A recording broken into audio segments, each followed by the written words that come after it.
रुद्र संहिता प्रथम सृष्टि खंड।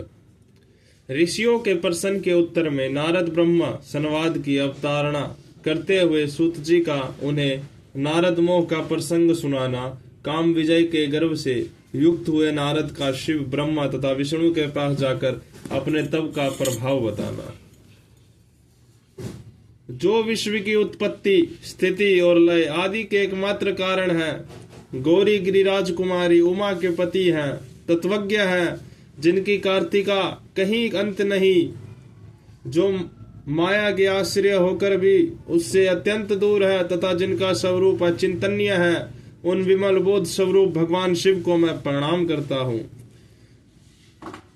मैं स्वभाव से ही उन अनादि शांत स्वरूप एकमात्र पुरुषोत्तम शिव की वंदना करता हूँ, जो अपनी माया से इस संपूर्ण विश्व की सृष्टि करके आकाश की भांति भांति इसके भीतर और बाहर भी स्थित है।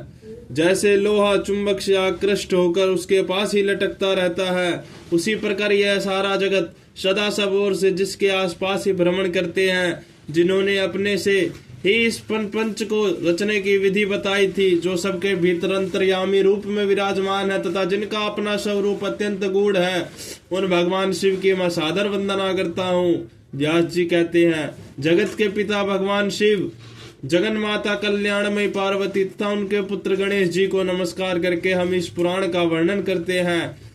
एक समय की बात है कि नेमी शरण्य में निवास करने वाले सोनक आदि सभी मुनियों ने उत्तम भक्ति भाव के साथ सूत जी से पूछा। ऋषि बोले, महाभाग सूत जी, विंध्यवेश्वर संहिता की जो साध्य साधन खंड नामावली शुभ एवं उत्तम कथा है, उसे हम लोगों ने सुन लिया है। उसका आदि भाग बहुत ही रमणीय है तथा वह शिव भक्तों पर भगवान शिव का वात्सल्य स्नेह प्रकट करने वाली है। विद्वान, अब आप भगवान शिव के परम उत्तम स्वरूप का वर्णन कीजिए, साथ ही शिव और पार्वती के दिव्य चरित्रों का पूर्ण रूप से श्रवण कराइए। हम पूछते हैं, निर्गुण महेश्वर लोक में सगुण रूप कैसे धारण करते हैं? हम सब लोग विचार करने पर भी शिव के तत्व को नहीं समझ पाते।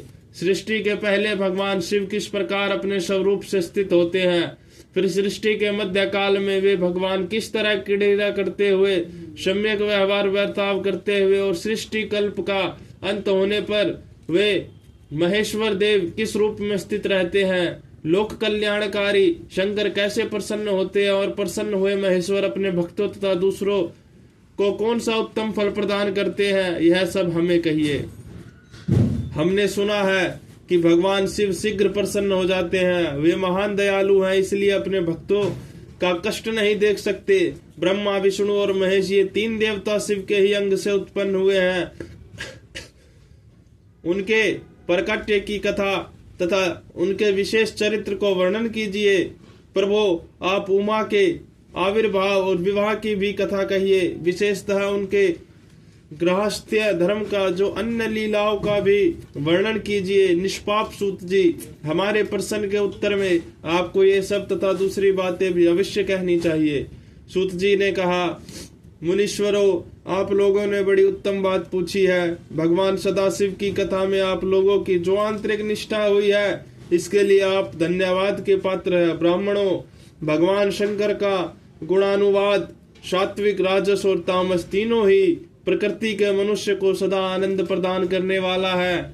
पशुओं की हिंसा करने वाला निष्ठुर कसाई के सिवा दूसरा कौन पुरुष उस गुणानुवाद को सुनने से उब सकता है, जिनके मन में कोई तृष्णा नहीं। ऐसे महात्मा पुरुष भगवान शिव के उनके गुणों का गान करते हैं, क्योंकि वह गुणावली संसार रूपी रोग की दवा है, मन तथा कानों की प्रिय लगने वाली और संपूर्ण मनोरथों को देने वाली है। ब्राह्मणों, आप लोगों के प्रश्न के अनुसार मैं यथा बुद्धि प्रयत्न पूर्वक शिव लीला का वर्णन करता हूँ, आप आदर पूर्वक सुने।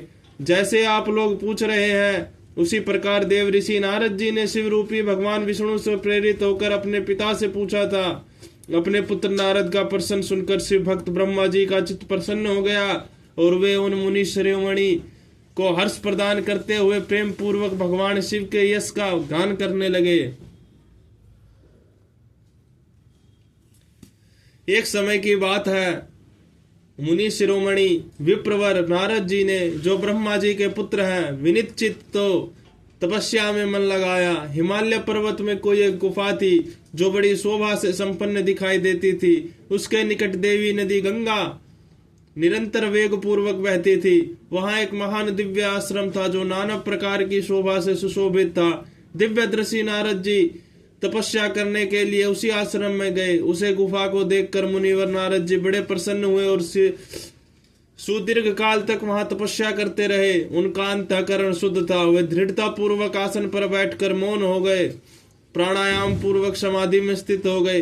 ब्राह्मणों, उन्होंने वह समाधि लगाई जिसमें ब्रह्म का साक्षात्कार करने वाला अहम ब्रह्मास्मि, मैं ब्रह्मा हूँ, यह विज्ञान प्रकट होता है। मुनिवर नारद जी जब इस प्रकार तपस्या करने लगे, उस समय यह समाचार पाकर देवराज इंद्र कांप उठे। वे मानसिक संताप से विहल हो गए। ये नारद मुनि मेरा राज्य लेना चाहते हैं। मन ही मन ऐसा सोचकर इंद्र ने उनकी तपस्या में विघ्न डालने के लिए प्रयत्न करने की इच्छा की। उस समय देवराज ने अपने मन से कामदेव का स्मरण किया। स्मरण करते ही कामदेव आ गया। महेंद्र ने उन्हें नारद जी की तपस्या में विघ्न डालने का आदेश दिया।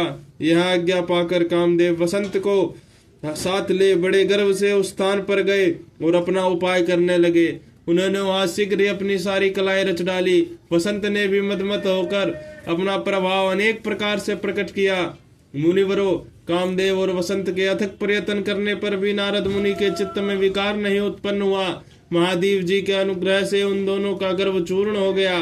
शौनक आदि महर्षियों, ऐसा होने जो कारण था उसे आदर पूर्वक सुनो। महादेव जी की कृपा से ही नारद मुनि पर कामदेव का कोई प्रभाव नहीं पड़ा। पहले उसी आश्रम में काम शत्रु भगवान शिव ने उत्तम तपस्या की थी और वहीं उन्होंने मुनियों की तपस्या का नाश करने वाला कामदेव को शीघ्र ही भस्म कर डाला था। उस समय रति ने कामदेव को पुनः जीवित करने के लिए देवताओं से प्रार्थना की। तब देवताओं ने समस्त लोकों का कल्याण करने वाले भगवान शंकर से याचना की। उनके याचना करने पर वे बोले, देवताओं, कुछ समय व्यतीत होने के बाद कामदेव जीवित तो हो जाएगा, परंतु यहाँ उनका कोई उपाय नहीं चल सकेगा। अमरगण यहाँ खड़े होकर लोग चारों ओर जितनी दूर तक की भूमि को नेत्र से देख पाते हैं, वहां तक कामदेव के प्राणों का प्रभाव नहीं चल सकेगा, इसमें संशय नहीं है। भगवान शंकर की उस उक्ति के अनुसार उस समय वहां नारद जी के प्रति कामदेव निजी प्रभाव मिथ्या सिद्ध हुआ। वे शीघ्र ही स्वर्गलोक में इंद्र के पास लौट गए। वहां कामदेव ने अपना सारा वृत्तांत और मुनि का प्रभाव कह सुनाया। तत्पश्चात इंद्र की आज्ञा से वे वसंत के साथ अपने स्थान को लौट गए। उस समय देवराज इंद्र को बड़ा विस्मय हुआ। उन्होंने नारद जी की भूरी भूरी प्रशंसा की, परंतु शिव की माया से मोहित होने के कारण वे उस पूर्व वृत्तांत को स्मरण न कर सके।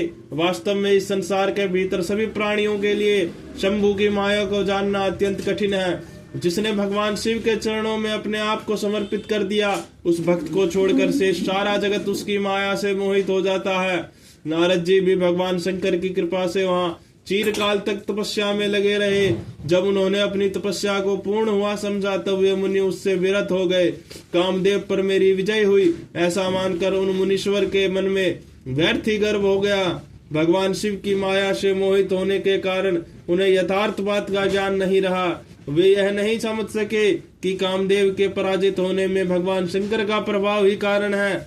उस माया से अत्यंत मोहित हो मुनि शिरोमणि नारद अपना काम विजय संबंधी वृतांत बताने के लिए तुरंत ही कैलाश पर्वत पर गए। उस समय वे विजय के मद में उन्मत्त हो रहे थे। वहां रुद्रदेव को नमस्कार करके गर्व से भरे हुए मुनि ने अपने आप को महात्मा मानकर तथा अपने ही प्रभाव से कामदेव पर अपनी विजय हुई समझकर उनसे सारा वृत्तांत कह सुनाया। वह सब सुनकर भक्त वत्सल भगवान शंकर ने नारद जी से, जो अपनी शिव की ही माया से मोहित होने के कारण काम विजय के यथार्थ कारण को नहीं जानते थे और अपने विवेकों को भी खो बैठे थे, कहा। रुद्र बोले, तात नारद, तुम बड़े विद्वान हो, धन्यवाद के पात्र हो, परंतु मेरी यह बात धन्य देकर सुनो। अब से फिर कभी ऐसी बात कहीं भी न कहना, विशेषतः भगवान विष्णु के सामने इसकी चर्चा कदापि न करना। तुमने मुझसे अपना जो वृत्तांत बताया है उसे पूछने पर भी दूसरों के सामने न कहना। यह सिद्धि संबंधी वृत्तांत सर्वथा गुप्त रखने योग्य है, इसे कभी किसी पर प्रकट नहीं करना चाहिए। तुम मुझे विशेष प्रिय हो, इसलिए अधिक जोर देकर मैं तुम्हें यह शिक्षा देता हूँ और इसे न कहने की आज्ञा देता हूँ, क्योंकि तुम भगवान विष्णु के भक्त हो और उनके भक्त होते हुए मेरी अत्यंत अनुगामी हो। इस पर बहुत कुछ कहकर संसार की सृष्टि करने वाले भगवान रुद्र ने नारद जी को शिक्षा दी।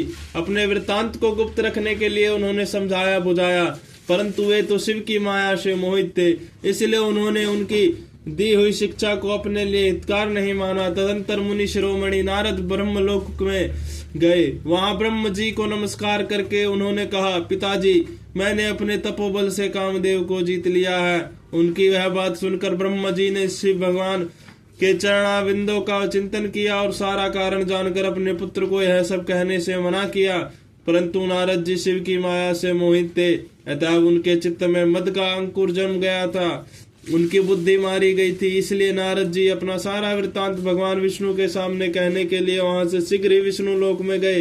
नारद मुनि को आते देख भगवान विष्णु बड़े आदर से उठे और शीघ्र ही आगे बढ़कर उन्होंने मुनि को हृदय से लगा लिया।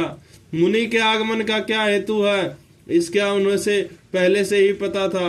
नारद जी को अपने आसन पर बिठाकर भगवान शिव के चरणारविंदों का चिंतन करके श्री हरि ने उनसे पूछा।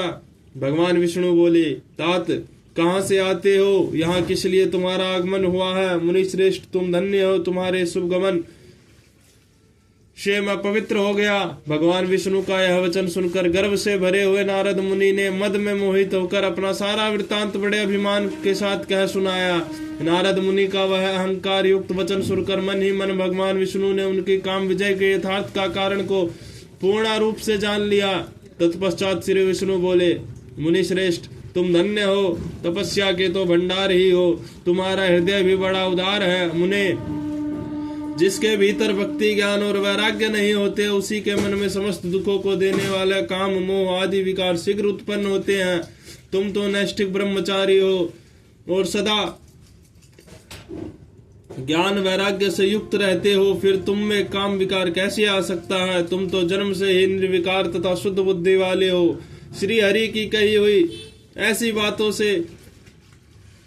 बहुत सी बातें सुनकर मुनि शिरोमणि नारद जोर जोर से हंसने लगे और मन ही मन भगवान को प्रणाम करके इस प्रकार बोले। नारद जी ने कहा, स्वामिन, जब मुझ पर आपकी कृपा है तब बेचारा कामदेव अपना क्या प्रभाव दिखा सकता है? ऐसा कहकर भगवान के चरणों में मस्तक झुकाकर इच्छा अनुसार विचरने वाले नारद मुनि वहां से चले गए।